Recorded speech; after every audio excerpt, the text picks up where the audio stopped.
વડોદરા ગંભીરા પુલ દુર્ઘટના 18 લોકોના મોત બાદ રાજ્ય સરકારે તમામ પુલની તપાસના આદેશ આપ્યા છે।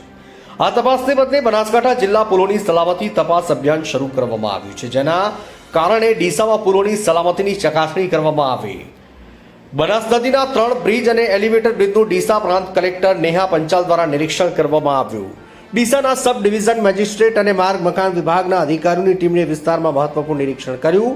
તેને બનાસ નદી પર તપાસ કરી છે। રાજ્યમાં બીજા નંબરનો સૌથી લાંબો એલિવેટેડ બ્રિજ પણ તપાસવામાં આવ્યો। જૂના ડીસા ગંગાનગરના પુલ સહિત તાલુકાના વિવિધ પુલોનું નિરીક્ષણ કરવામાં આવ્યું છે। તપાસ દરમિયાન પુલમાં તિરાડો, ઘાસ, કાટ કે અન્ય જોખમી સંકેતોની ઝીણવટભરી તપાસ કરવામાં આવી છે। માર્ગ અને મકાન વિભાગના અધિકારીઓએ જણાવ્યું કે તપાસમાં જો કોઈ ક્ષતિ કે નબળાઈ મળશે તો તાત્કાલિક દૂર કરવામાં આવશે। પુલોની મજબૂતીકરણ કરવા માટે જરૂરી સુધારાત્મક પગલાં લેવામાં આવશે અને આ પગલાં ભવિષ્યમાં દુર્ઘટના અટકાવવા અને લોકોની સુરક્ષા માટે મહત્વપૂર્ણ છે। Bureau chief Hargovan Chauhan, Gujarat crime news, Banaskantha.